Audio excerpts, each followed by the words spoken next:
Semana Santa en la ciudad de Sevilla. Sean bienvenidos. Un abrazo de quien les habla, Paco Pérez Estepa, para analizar nuestros sentimientos. Sigue galopando el alma en la presencia de estos días tan especiales, hastiado preguntándose en conseguir la reflexión interna cristiana sobre la Semana Santa. Nosotros lo vamos a analizar desde diferentes perspectivas, buscando cómo el aroma cáliz hace fragancia en el rostro liviano, cómo vamos renovando esa forma de fuego y de luz, cómo refrenda la vida, el aura y la brisa, y nosotros buscando las respuestas. Pablo Borrallo, la tradición judía en la Semana Santa de Sevilla. ¿Qué análisis podemos hacer? Bueno, la tradición judía en la Semana Santa de Sevilla es un libro recientemente publicado por Ediciones Alfar, donde se ahonda en aquellos aspectos simbólicos que muchas veces pasan desapercibidos y que están presentes, muy presentes en los grupos escultóricos de la Semana Santa y también en el lenguaje gestual, en los distintos cortejos procesionales, desde un prisma que muchas veces se nos escapa, que es la propia procedencia de Jesús, un Jesús que nace judío, que vive judío y que además muere como un judío. Un libro que tiene presente, por encima de todo, que ese Nuevo Testamento en el que, de alguna manera y plásticamente, se representan, aún de manera catequética y evangelizadora, los episodios de la Pasión, pues que emanan del Nuevo Testamento y que ese Nuevo Testamento está escrito por judíos de su tiempo. Y, por tanto, es un libro que pone en contexto los episodios de la Pasión, que pone en contexto el lenguaje y la forma de expresión de aquellas personas que nos lo escribieron para poder entender precisamente ese rico lenguaje simbólico que está encerrado en la Semana Santa de Sevilla y que de alguna manera, si lo descubrimos, nos damos cuenta que nos vamos a acercar todavía más a la belleza de la fe en la que creemos. Pablo, para empezar, lo primero, la tradición judía marcaba con el Paracebe, luna del Paracebe. ¿Viene reflejado en la tradición judía? Bueno, indudablemente los cristianos celebramos la Pascua, pero la Pascua cristiana dista mucho de la Pascua judía. Los judíos, de alguna manera, son como nuestros hermanos pequeños, pero tenemos que entender que con Jesús nace una religión nueva y, por tanto, el paso, que es lo que significa la palabra Pascua, el paso del Señor, esa Pascua nuestra es distinta a la Pascua judía. Los judíos, de alguna manera, celebran la liberación de la esclavitud y ese paso del Señor, la liberación de la esclavitud de Egipto y el tránsito hacia la tierra prometida. Nosotros simbólicamente pues celebramos la Pascua del Señor, que es precisamente el paso del Señor, el paso del Mesías esperado, que nos lleva a una liberación de la esclavitud, que en este caso no es de Egipto, sino que es del pecado, y nos lleva a un tránsito nuevo hacia una vida eterna, que es una vida prometida, que es, bueno, pues la vida eterna que nos espera en el cielo, porque en el fondo el Mesías esperado nos lleva a todos al triunfo de la vida sobre la muerte y, por tanto, del bien sobre el mal y la liberación de la esclavitud. Hay que recordar que el número 3 se repite mucho en la liturgia de Jesucristo y ese simbolismo se representa mucho en la ciudad de Sevilla. Las negaciones de San Pedro fueron 3 antes de que cantara el gallo. Antes, Paco. Está con nosotros Ángeles González, cuéntanos. Pues ya que tú has hablado del número 3 y que Pablo ha hablado de la Pascua judía y de la Pascua cristiana, Yo entiendo que hay tres Pascuas, la judía, la cristiana y la novísima Pascua cristiana, que son una continuación una de otra. Como ha dicho Pablo, los judíos en su Pascua lo que conmemoraban era el paso de la esclavitud de Egipto a la libertad, a la tierra prometida. Esa es la Pascua tradicional judía. Y Cristo, un par de milenios después de esta Pascua judía, escogió darle una nueva vuelta de tuerca a la Pascua, realizando, de Cristo podemos decir que llevó a cabo dos Pascuas. Primero, al nacer, nos trajo el paso, como ha dicho Pablo, Pascua significa paso, cuando nació Jesucristo. Eso para los cristianos supuso el paso de la oscuridad a la luz. El nacimiento de Cristo nos trajo, por eso es la Pascua de la Navidad, nos trajo la luz que con su mensaje aportó luz a la oscuridad que había previamente. Y ya el culmen de la Pascua fue la Pascua de la Resurrección, que además Jesucristo escogió para resucitar el mismo momento en el que los judíos celebraban la Pascua, conmemoraban aquel paso a través del Mar Rojo, desde Egipto hasta la Tierra Prometida, en ese peregrinaje por el desierto durante esos 40 años. Entonces, tanto la Pascua judía, la Pascua cristiana viene a ser una continuación de la Pascua judía.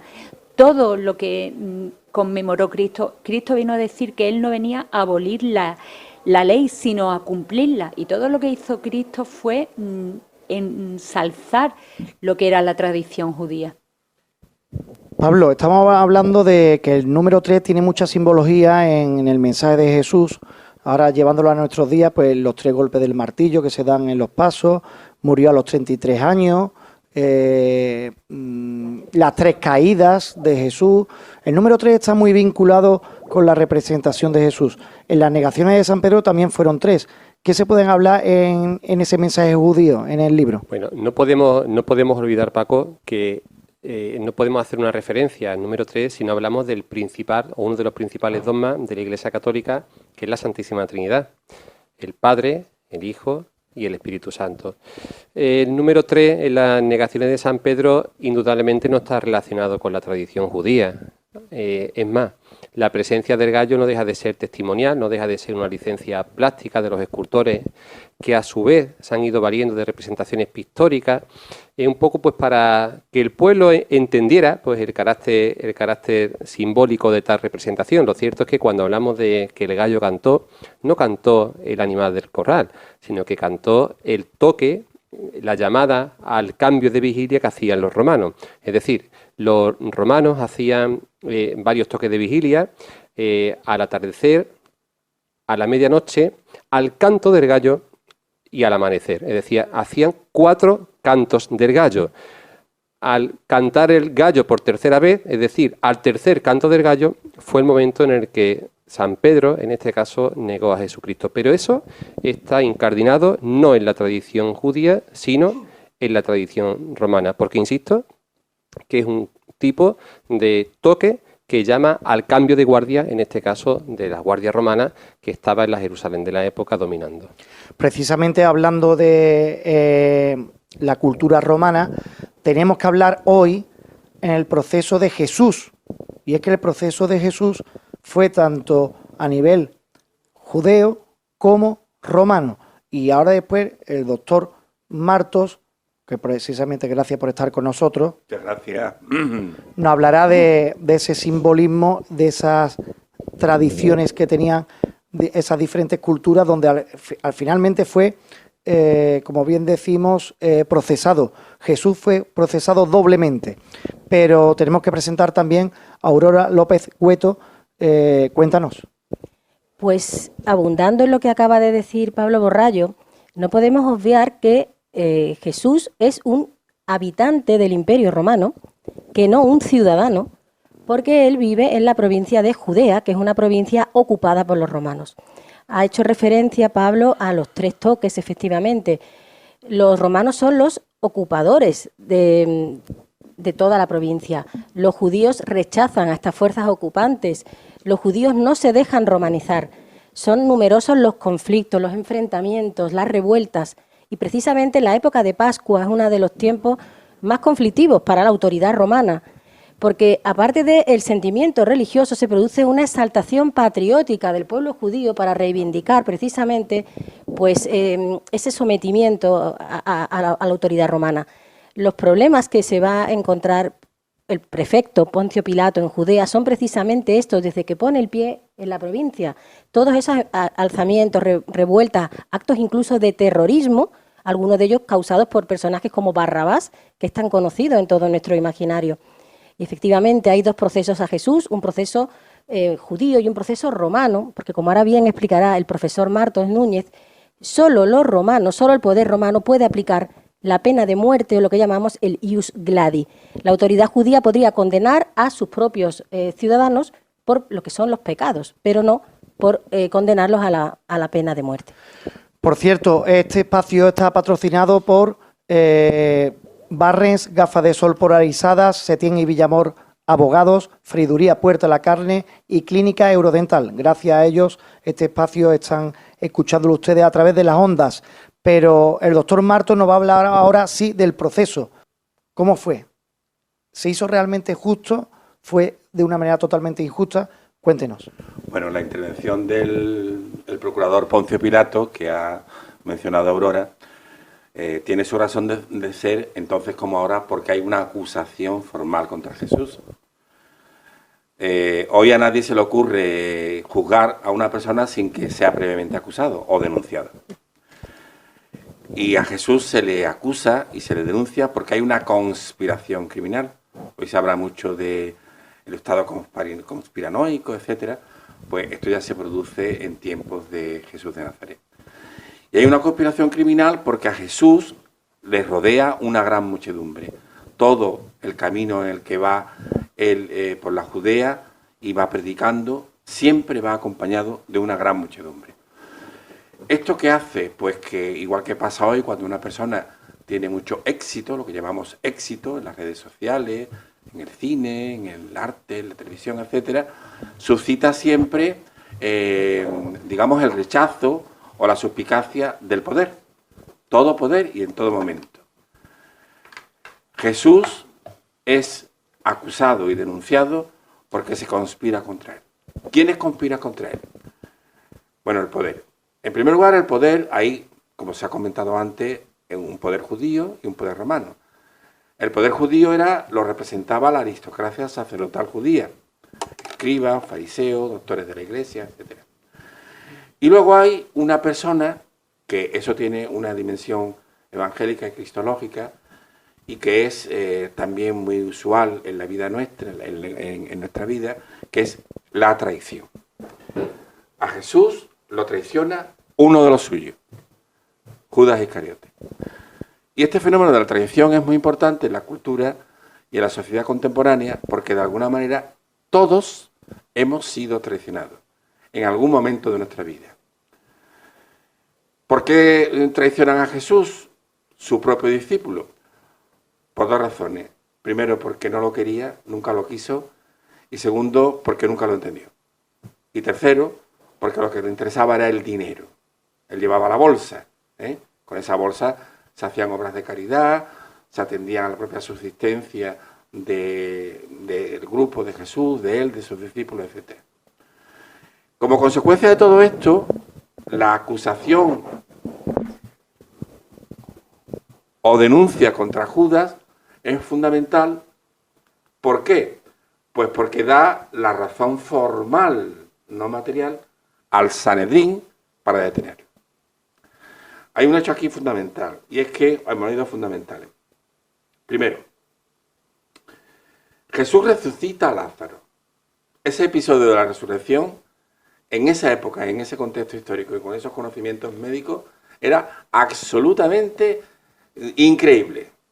También lo sería, pero bueno, de distinta manera porque la medicina hoy tiene otro estatus. Segundo, porque tiene el valor de entrar en Jerusalén y entra en Jerusalén no él proclamándose, autoproclamándose rey de los judíos o Mesías, sino es el pueblo, ese mismo pueblo que luego lo va a pedir a Pilato que lo condenen. Tercero, Porque inmediatamente que entra en Jerusalén, lo primero que hace es irse al templo. O sea, se va al corazón de Anás. Hay que tener en cuenta que Anás era el hombre más poderoso del mundo en aquella época. De tal manera que cualquier sacrificio que hacía cualquier judío ante el templo, de ahí Anás le traía una parte de su fortuna.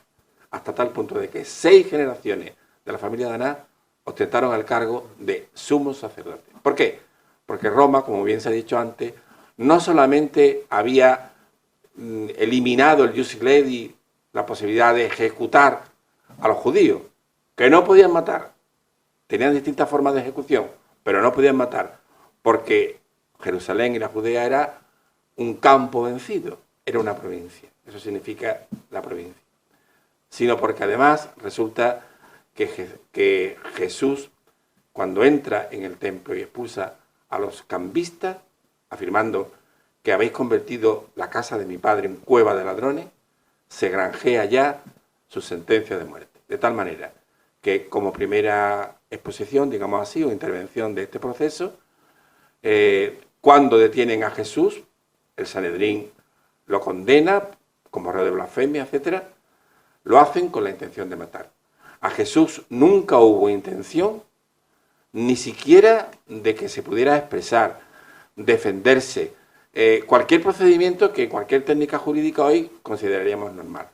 Desde el primer momento lo que se le busca era matarlo. Pues precisamente en ese análisis de matarlo, Sevilla crea su propio Vía Crucis y lo realiza. Cuéntanos, Ángeles. Sí, lo que pasa que estamos dando un salto tremendo en el tiempo. Estamos hablando nos ha hecho el doctor Martos una exposición magnífica de lo que era la situación jurídica en plena, cuando los judíos estaban sometidos al Imperio Romano, y damos un salto tremendo en el tiempo. El cristianismo ya es la religión dominante en Occidente, en Europa, que es digamos que es el centro del mundo a finales del siglo XV. Y cuando este cristianismo, esta religión dominante, ya está más que consolidada, incluso está, digamos que enquistada, surge un movimiento en el centro de Europa, en Alemania, que es el reformismo de Lutero. Bueno, tenemos que darnos mucha prisa pero es que hay que decirlo, la reforma de Lutero, la reforma protestante, en el momento en el que España era la capital del imperio en el que nunca se ponía el sol, pues supuso un problema que, aparte de otras muchas cosas, dio lugar a que en el Concilio de Trento se estableciera que al pueblo había que catequizarlo a través de la imagen. El pueblo europeo, el pueblo español, el pueblo de Sevilla, era un pueblo que no sabía leer y escribir, y para superar los problemas que habían llevado a la reforma, el pueblo tenía que conocer las escrituras. ¿Cómo lo conoce? Pues a través de una revolución artística, que sería el barroco. Hemos dado un salto tremendo en el tiempo. Y bueno, ese barroco prende con mucha fuerza aquí en Sevilla. Hay un personaje clave en la Sevilla del siglo XVI, que es el marqués de Tarifa, don Fadrique Enríquez de Rivera, que era, digamos, que el personaje principal más poderoso que había en Sevilla, y decide hacer un viaje a Tierra Santa, a Jerusalén. Allí conocer los lugares santos donde Cristo había sufrido su pasión, y él decidió que eso mismo que había vivido en Jerusalén lo quería llevar a Sevilla. Y él se construye una casa-palacio, la que hoy conocemos como Casa Pilato, en un sitio estratégicamente ubicado en la ciudad, en la vía por donde salía el sol, al final de la calle Oriente, en el lugar por donde, desde cuyo palacio se veía salir el sol y se veía ponerse el sol.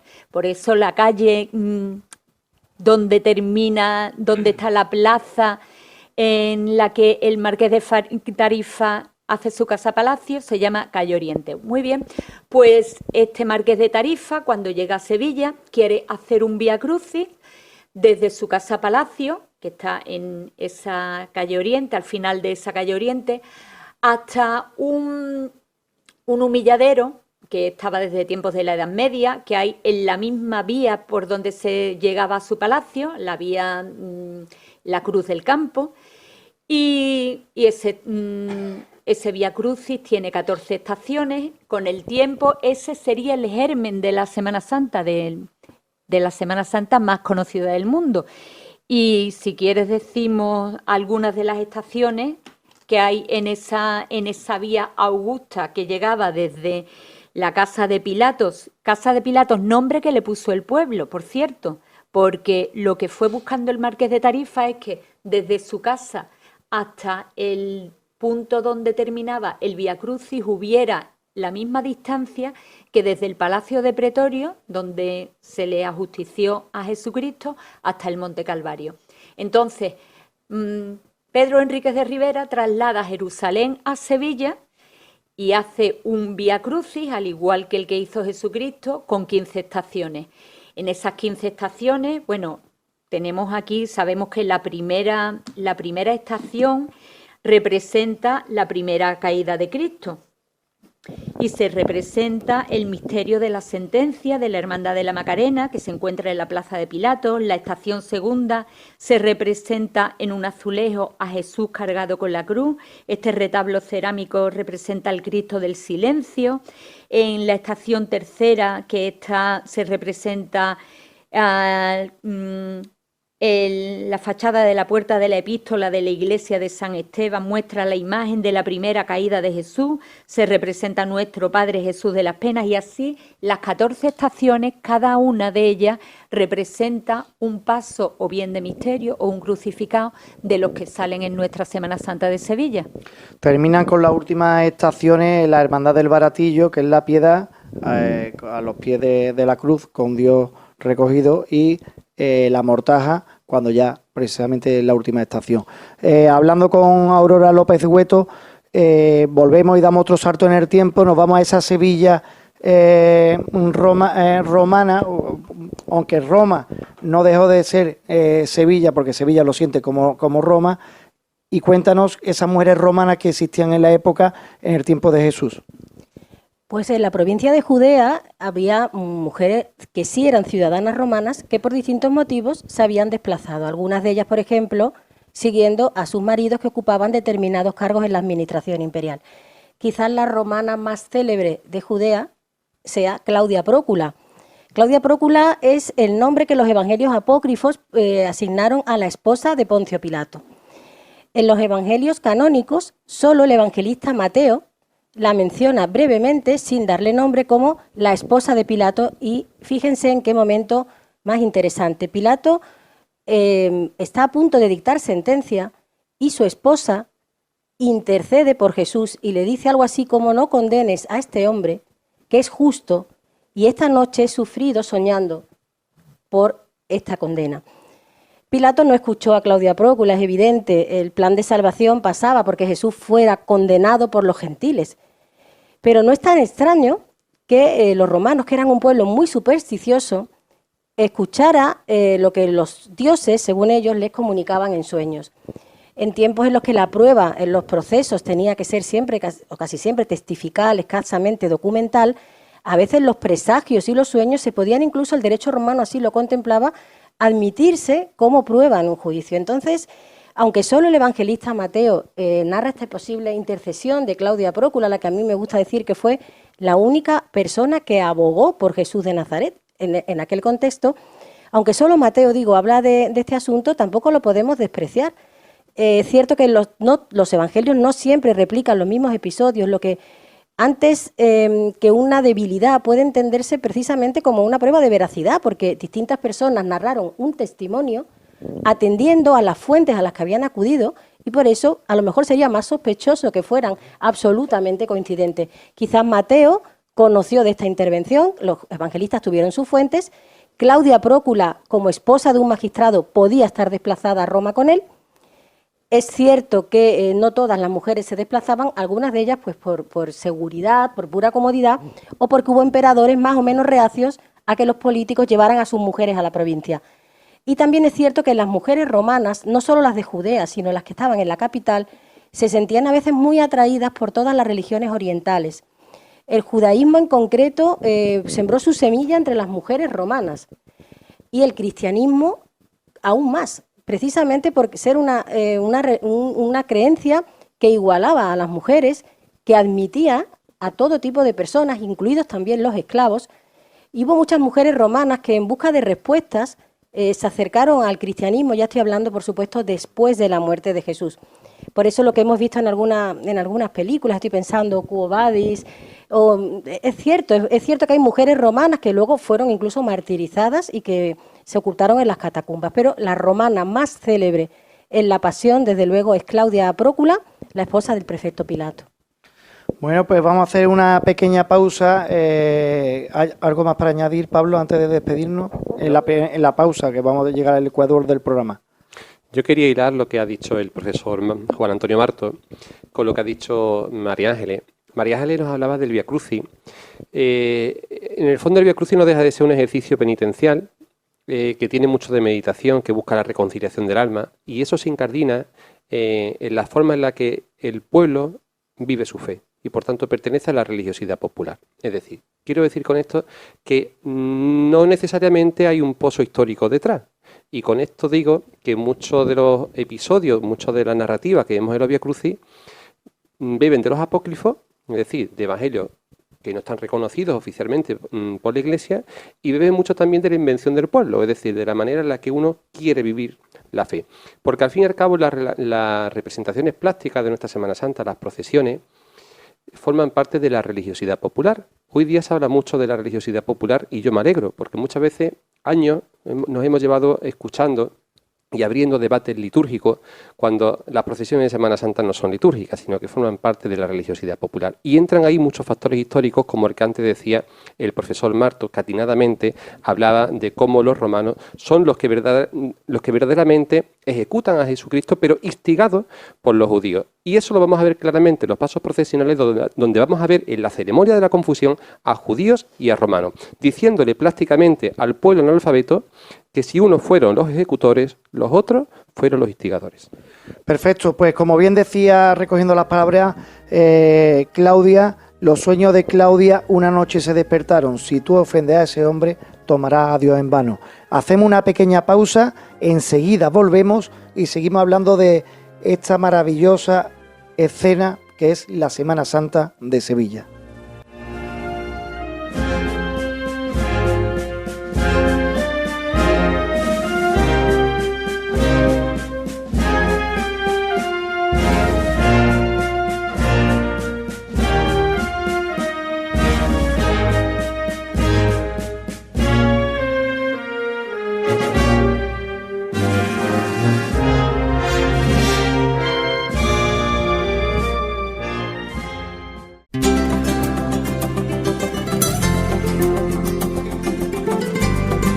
Sevilla es una de las ciudades más cargadas de historia. Sevilla, una ciudad vieja, grande y sabia. Siéntase orgulloso de ser sevillano. Onda Sevilla Radio, 106.2 FM.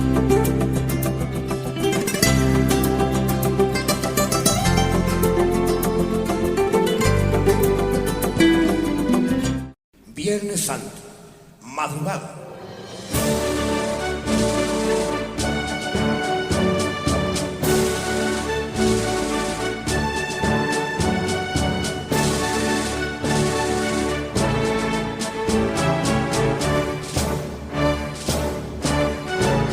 Renacimiento cofrade para una Sevilla que se viste de gala para vitorear y aclamar a sus dos esperanzas. ¿A cuál más bella? Marinera morena, Macarena de amor, piropear y cantar a sus angustias, siguirilla entre varales, bulería de San Román, y clavar la rodilla en tierra ante Jesús Nazareno a su paso hacia el Calvario, con un respetuoso y fervoroso silencio.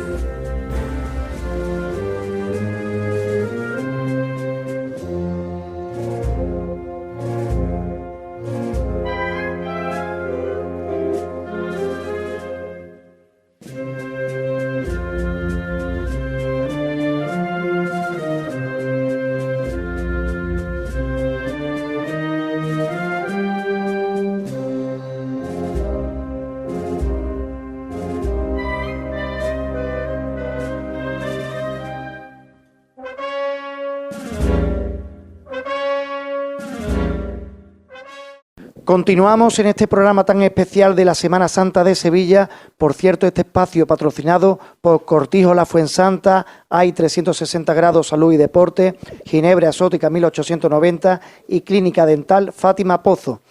En esta manera de entender Sevilla, la Semana Santa, hay una tradición judía que Pablo Borrallo en su libro lo cuenta y lo analiza y lo representan muchos pasos que circulan y que andan en la Semana Santa actual. Cuéntanos algo más y nos adentramos. Bueno, Paco, yo quiero insistir en que si no entendemos que Jesucristo fue un judío de su tiempo y que los evangelistas fueron unos judíos de su tiempo, no podemos entender ni los episodios de la Pasión, ni de qué manera los evangelistas nos lo contaron. Hay que tener en cuenta que dos de los evangelistas, que fueron Juan y Mateo, fueron apóstoles y por tanto fueron testigos directos de los episodios de la Pasión. Después Marcos y Lucas no fueron testigos directos, pero sí fueron coetáneos. Es decir, el libro, la tradición judía de la Semana Santa de Sevilla, pone en contexto la mentalidad y las formas de expresión y la intención con la que los judíos de ese tiempo quisieron narrarnos los episodios de la Pasión. Hay que tener en cuenta que Jesucristo, como judío que era, va a Jerusalén a celebrar la Pascua. Es decir, como judío se obliga a lo que hacían el resto de los judíos, a ir a Jerusalén precisamente a celebrar la Pascua. Y tenemos también que tener en cuenta que los cristianos, que parece que vivimos alejados de la religión judía, como si no nos tocara de cerca siquiera, compartimos con ellos lo más importante para nosotros, las raíces de nuestra fe, el Antiguo Testamento.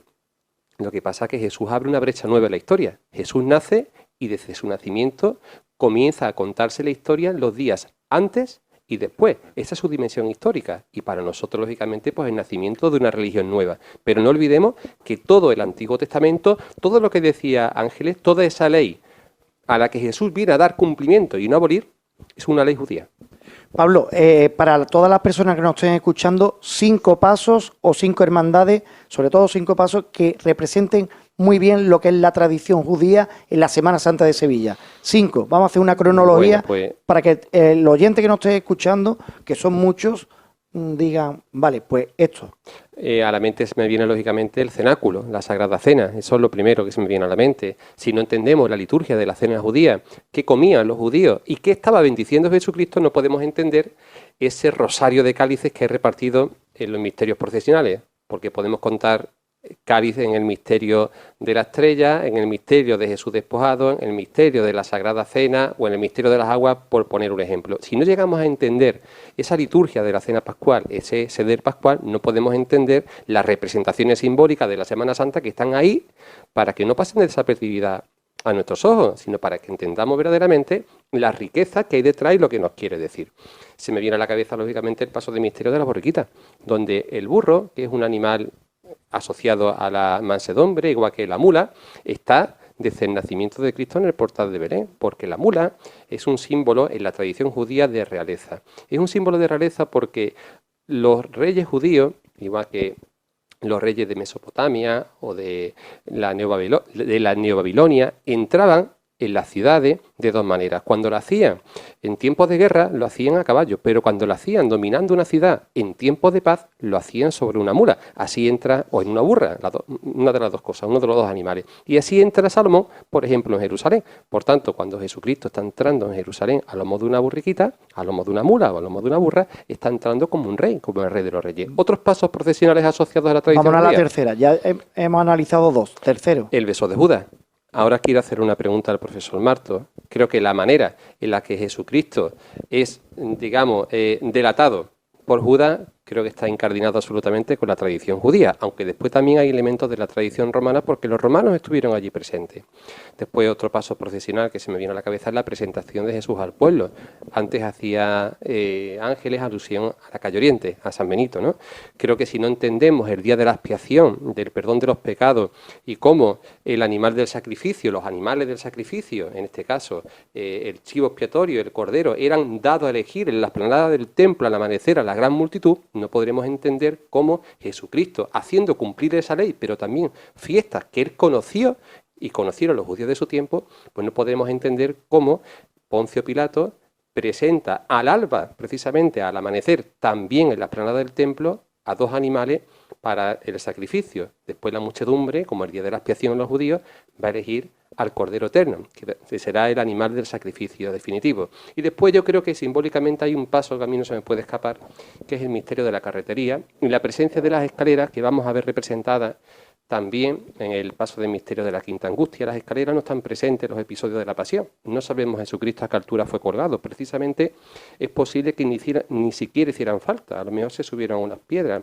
No creamos en que Jesucristo fue colgado a una altura muy alta. Es más, las crucifixiones eran tan comunes que apenas, y aquí está Aurora y aquí está el profesor Marto, que ellos saben precisamente que eran tan comunes que apenas existía madera para crucificar a tantas personas. Por tanto, las escaleras son un elemento simbólico que emanan de la tradición judía, que está relacionada con el sueño de Jacob y esas escaleras que suben para arriba y para abajo hacia el cielo y que nos presentan a Jesús como la escalera santa. Con muchos más matices, mucho más bonitos todavía, pero esto daría para 2 o 3 programas. Pero quiero acentuar, en el caso del beso de Judas, y también quiero hacer partícipe a Aurora de una pregunta muy interesante. Antes de hacer esa pregunta, me gustaría hacerte a ti una, Pablo. No sé si eso también es del rito judío. ¿El doblar la sábana es símbolo de ese rito judío o era romano? Indudablemente, doblar la sábana no, doblar un paño. Eso podemos hablar porque eso está relacionado con la resurrección y si no entendemos esa tradición judía difícilmente nos enteremos de lo que dice el Nuevo Testamento, que Juan entró, vio y al instante creyó. Ahora podemos hablar de eso, pero no me quiero olvidar de estos 5 misterios de los que he hablado del beso de Judas, porque profesor Marto, también Aurora, que son expertos en derecho romano, yo como historiador he leído que la jurisprudencia, en este caso romana, dictaba que en la delación del reo, para fijar quién era la persona a detener, el romano, la ley romana, en este caso, obligaba a tocar. Entonces, como vemos representado plásticamente a Judas en la Semana Santa de Sevilla y también a lo largo de los siglos y la historia del arte, hay muchos ejemplos de Giotto, Boniseña y tantos, o Rubén, como Judas está tocando a Jesucristo y en el paso de misterio del beso de Judas creo que es muy apreciable. Pues quiero preguntarle a los dos, como expertos en derecho romano, si verdaderamente la jurisprudencia romana obligaba a tocar el reo.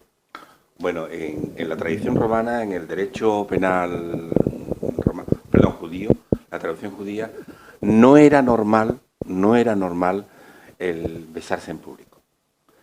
Pero claro, es que hay una explicación que se sabe poco. A Jesús lo detienen en el Monte de los Olivos. Y resulta que en el momento de la detención histórico podría haber en Jerusalén sobre 1 millón de personas. Sí. Todo el mundo no cabía en lo que es la antigua Jerusalén. Entonces había mucha gente que estaba fuera, extramuro, por ejemplo el puente del Cedrón, en el huerto de los Olivos, que era un huerto enorme que estaba próximo a la ciudad fortificada de Jerusalén. ¿Por qué va Jesús al huerto de los Olivos a orar? Primero, por 2 razones. Una teológica. Jesús cuando predica siempre está en contacto con Abba, Padre, le llamaba papaíto, Abba. Otra, porque parece ser que había un cierto acuerdo entre él y sus discípulos de, una vez que cenaran, retirarse al huerto de los Olivos. Claro, hay que tener en cuenta una noche cerrada, hay que tener en cuenta el respeto, miedo o la desazón que causaban a los propios guardias del templo judío, y no digamos los romanos, por los milagros que Jesús hacía, la figura de Jesús, todos esos factores hay que tener en cuenta. Judas, como era muy astuto, aparte de era muy avaricioso, aparte de que era un hombre muy envidioso, acuerda con los príncipes de los sacerdotes una señal. Aquel a que yo besare, ese, prenderlo. De ahí la pregunta, cuando Jesús dice, ¿a quién buscáis? Y la turba, a Jesús Nazareno, pues yo soy. De manera que cuando Judas hace algo que no es muy normal en la vida judía, que es el beso en público, lo hace para dar razón del paradero de Jesús. Hay que tener en cuenta que en esa cena, Pablo, puede haber 800 personas. Claro. Una cohorte que son 500, los guardias del templo, o sea, había muchísima gente. Entonces, Jesús es una persona distinguida en cuanto a su porte físico. Aproximadamente estaría sobre el 1,60, 1,70, que era un hombre alto para la época. Pero claro, es que había que delimitar muy bien a quién se da presa.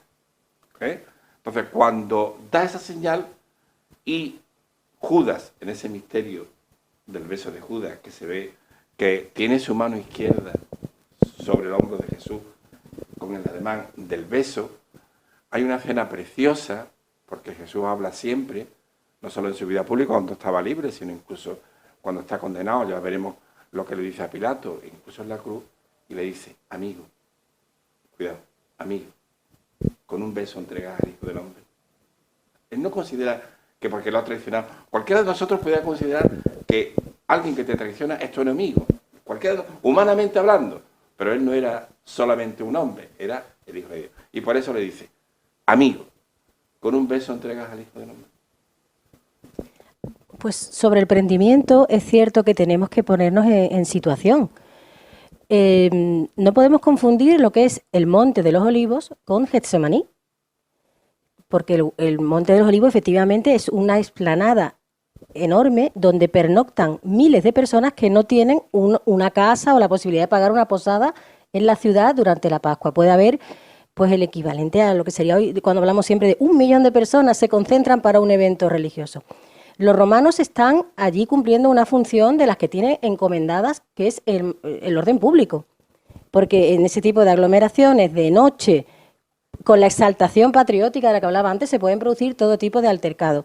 Los judíos tienen su propia guardia, la guardia del templo, que ustedes, bueno, si conocen la Hermandad de la Milagrosa, donde estuvo recientemente Pablo Borrallo, pues representan ese tipo de guardias que no van armados con espadas, van armados con una especie de bastones, podríamos llamar, o unos callados de madera de esto.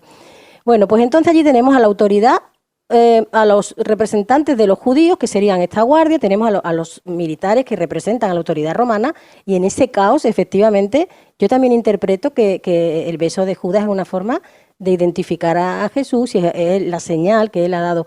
También nos puede, hablar de la cercanía que tenía Jesús y Judas, como con todos los apóstoles. Igual que nos damos un beso entre las personas de la familia, no se lo damos a cualquier desconocido. Por eso la traición es todavía más flagrante, porque son personas de un círculo cerrado que han celebrado juntos la cena de la Pascua, que es algo tan relevante para ellos, que conviven juntos desde hace muchos años por todo el territorio, y efectivamente la traición de Judas pues tiene todos esos componentes que agravan aún más el hecho en sí. A mí el prendimiento en el huerto de Getsemaní, como dice Aurora, que no dejaba de ser un espacio quizás bastante reducido dentro de una gran cordillera, si se le puede llamar así, como era el Monte de los Olivos, me deja cierta duda. Cierta duda porque es verdad que el beso, que no era común el beso en la mejilla tal y como plásticamente se representa, pero es verdad que los evangelistas solamente uno habla de beso, los otros lo omiten. Después tendríamos que preguntarnos cuál fue el sentido del beso y dónde lo dio, porque nosotros en el occidente acostumbramos a besarnos la mejilla, por eso quizá los escultores y los pintores se hayan dedicado históricamente a pintar el beso en la mejilla. Lo cierto es que la tradición judía decía que habitualmente lo común era no solo besar en público, que eso no era común, sino que cuando se hacía se besaba en la mano al instructor de la ley, es decir, al rabino, al rabí. En este caso, siendo Jesús un rabí, tendría sentido que Judas, habiéndolo besado, si es que el beso se produjo, como dice uno de los evangelistas, lo besara en la mano. Sin embargo, a mí me crea duda porque aparece representándose un beso en la mejilla. Yo en este libro, no voy a hacer spoiler, porque además en alguna conferencia lo he explicado también, pero bueno, creo que es interesante que la gente se pueda acercar y pues ver una perspectiva a la luz de la tradición judía ante esa representación plástica. Yo lo enlazo un poco con la mezuzá, con el beso en la puerta, la mezuzá como está relacionado con la liberación de la esclavitud, cuando se utilizaba, en qué lugar exactamente de la puerta se colocaba esa mezuzá, teniendo en cuenta que el propio Jesucristo dice de sí mismo, yo soy la puerta y el que atraviesa por mí se salva para siempre. Respecto del reconocimiento que hablaba el profesor Martos, la duda que me genera es la siguiente. Aurora hablaba de la guardia del templo. Lógicamente allí había un gran destacamento que se encargaba solamente de los asuntos religiosos, de guardar exclusivamente el templo, pero que en esa gran muchedumbre que decía el profesor Marto, que podía haber en torno a 1 millón de personas en Jerusalén, es verdad que había un acuerdo mutuo entre las partes, entre los romanos y entre los judíos, para que un destacamento importante de romanos se pusieran al servicio de la guardia del templo para asegurar, en este caso, la seguridad de una Judea, de una Jerusalén que estaba tomada en víspera de la Pascua, para evitar cualquier tipo de insurgencia. Y por tanto, en el Huerto de los Olivos estoy absolutamente convencido en Getsemaní que estuvieron la guardia del templo y los romanos. Sobre la apariencia de Jesucristo y sobre la delación, a mí me sigue generando dudas. ¿Por qué? Porque que estuvo la guardia del templo es indudable. Jesucristo los corrige y le dice: he estado predicando en el templo durante 10 y no me habéis detenido. Es decir, se dirige a gente que sabía perfectamente identificarlo, los judíos. Después, cuando es interrogado más adelante por Pilato, él dice una célebre frase que es: mi reino no es de este mundo. Si mi reino fuera de este mundo, la Guardia Celestial hubiera intercedido por mí para que no me hubieran apresado los judíos. Es decir, está claro que la Guardia del templo es la que detiene a Jesucristo, pero con un destacamento que, cuando llegaban las grandes fiestas, como los romanos, se ponían al servicio de la guardia del templo. Y por eso hay una frase que creo que de alguna manera asienta esta hipótesis que yo planteo en este programa, que es que los romanos estuvieron presentes en Getsemaní porque una voz se lanza a decir quién es Jesús el Nazareno. Es decir, hubo gente que no lo identificaba y que iban a detenerlo. Y seguramente fueran los romanos. Por eso Jesucristo da un paso al frente y dice: yo soy. Antes de hablar también con el doctor Martos sobre el tema del proceso político, que creo que no se ha analizado por completo, me gustaría hablar con Aurora López sobre esas mujeres de aquella época que fueron fundamentales en el pasaje. Pues antes hablaba Pablo de algunos misterios en los que no vemos a mujeres, como puede ser el misterio de la cena, pero no hay duda que las mujeres debieron estar en esa casa. ¿Quién prepararía la cena? Posiblemente, si además era un evento familiar, estaría la madre de Jesús, estaría bueno, de hecho, las mujeres más cercanas. En algunos cuadros sale una supuesta Verónica, en algunos cuadros pintados a posteriori. Bueno, eso ya entra dentro de la fantasía, pero con lógica y atendiendo a la tradición judía, es una fiesta familiar.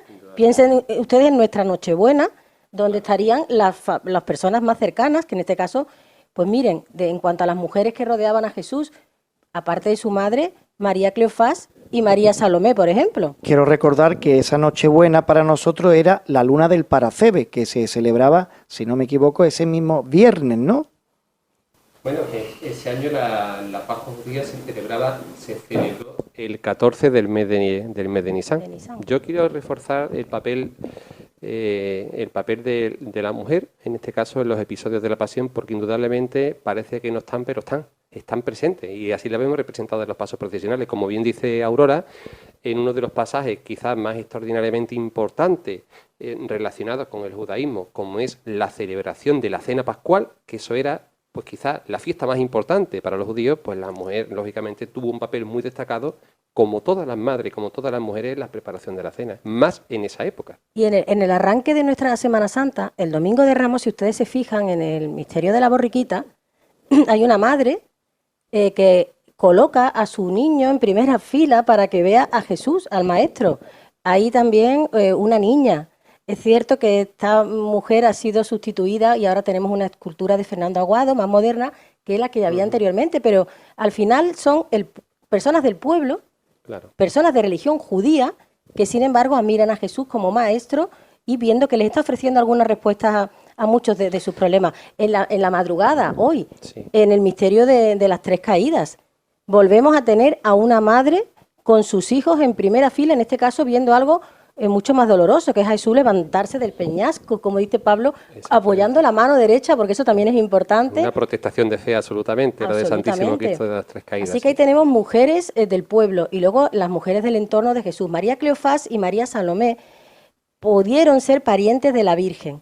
No sabemos si hermanas, primas hermanas. Son mujeres que, como me gusta pensar, acunaron prácticamente a Jesús, que le ayudarían cuando era un niño y que tienen la tarea de amortajarlo y de llevarlo al sepulcro. Y las llaman en la tradición ortodoxa las miróforas.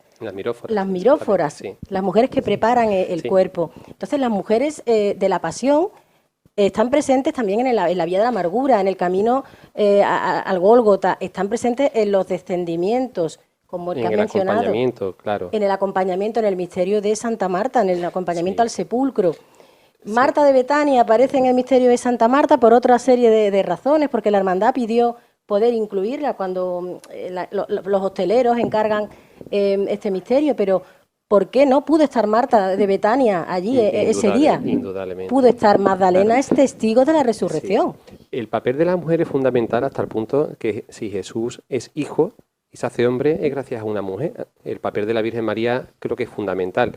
Y después no podemos olvidar también que la religión nos ha mostrado a las mujeres en los episodios de la Pasión conforme precisamente a aquellas características que históricamente se desprenden de las mujeres. El carácter piadoso, la sensibilidad, el carácter misericordioso. Ellas son las primeras que acompañan. Cuando los apóstoles se van, cuando los hombres se van, se quedan las mujeres acompañando a Jesucristo. Cuando todos los hombres se van, fijaros lo que os digo, cuando la valentía se va, se queda la sensibilidad, la misericordia, la compasión. Eso lo representan claramente el comportamiento de las mujeres. Cuando Jesucristo es descendido, ahí están las mujeres para alabarlos y para llevarlos al sepulcro. Es decir, ellas representan la misericordia y la compasión más absoluta. Y si Jesús es luz, porque la Virgen lo dio a luz, no podemos olvidar que el testimonio primero de la resurrección lo tenemos por una mujer. Cuando las mujeres van al sepulcro no estaba, y un ángel testimonia la resurrección de Jesús, no un hombre, porque los hombres se habían ido todos, sino las mujeres, que son las primeras que van, y le dice: no buscáis entre los muertos, al que vive no está aquí, ha resucitado. Y lo hace a una mujer. Para ir cerrando filas, doctor Martos, sentencia, nunca mejor dicho, en 3 minutos de cierre, ¿cómo fue esa sentencia? Bueno, en primer lugar hay que decir que el proceso contra Jesús fue totalmente ilegal, me refiero al proceso religioso, porque se inicia de noche, cosa que estaba prohibido en la ley mosaica, porque no hubo 2 testigos coincidentes siquiera que testimoniasen contra él, cosa exigida también en la ley mosaica, y que desde el punto de vista, digamos, penal o procesal, yo creo que la Semana Santa de Sevilla es un misterio que resume todo lo que padeció injustamente nuestro Señor, y esta es la Macarena. El misterio de nuestro Padre Jesús de la Sentencia es un misterio lleno de simbolismo, porque allí para nosotros, yo soy macareno, el rey de los macarenos aparece como un hombre verdaderamente inocente, a pesar de que Poncio Pilato invierte la carga de la prueba y le dice al pueblo: yo soy inocente de esta sangre, vosotros veáis. No, realmente a él no se le va a juzgar, se le juzga y se condena a un inocente. Condenar a un inocente, como ha dicho su santidad Juan Pablo II, es la mayor atrocidad que se puede hacer, porque esa sangre, de alguna manera, siempre va a caer sobre el injusto, sobre el poder. Y por eso, para concluir, se puede decir en Sevilla y se puede decir al mundo que Poncio Pilato fue responsable, jurídico-penalmente hablando, de la muerte de Jesús en autoría inmediata. ¿Por qué? Porque a sabiendas condenó a un inocente. Bueno, yo estoy abrumada por la sapiencia de estos contertulios y estamos ya a punto de cerrar este programa. Y qué mejor forma de cerrarlo que establecer esta dualidad entre el Antiguo y el Nuevo Testamento. De la misma forma, aquí el compañero Martos me enviaba un vídeo en el que se veía a nuestro Padre Jesús del Gran Poder transitando por las calles de Sevilla, y lo que se me ocurrió responderle es que de la misma forma que el pueblo de Israel invocaba al Dios de nuestros padres, el pueblo de Sevilla invoca al Hijo de Dios hecho hombre, al que tiene todo el poder, al gran poder. Creo que es la mejor forma de cerrar esta tertulia y este programa. Pues nos marchamos. Sevilla ha marcado el tiempo en el calendario con sus fiestas primaverales, sobre todo en este tiempo de Andalucía, donde la luz nunca dejó de existir, en este marco de 7 días imposibles. Nosotros buscamos suscitar el crepúsculo al alba en este programa y despertar el camino, si usted todavía no lo ha encontrado, y así encender el incienso que nos hace recordar a los que se fueron, en esa nostalgia eterna. Efímero vuela con nosotros todos los sentimientos en este paseo cofrade que hemos hecho para que usted busque el amor, ahora que seguimos creyendo entre nuestros brazos la sangre trasnochadora de nuestro Señor. Sean felices, tengan buena Semana Santa, y esta es la Semana Santa de Sevilla con grandes protagonistas. Muchas gracias.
Padre nuestro, Señor de los cielos, Jesús en la tierra,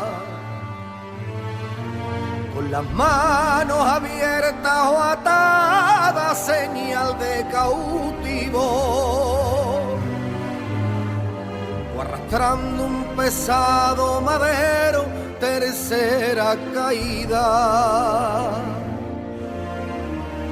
o en el monte Calvario clavado en forma de cruz. Padre nuestro, soy el costalero que alaba tu nombre, llevando a tu Hijo divino como tú lo ordenas. La trabajadera, yo siento tu reino fraterno, y mi tierra cofrade orgullosa lleva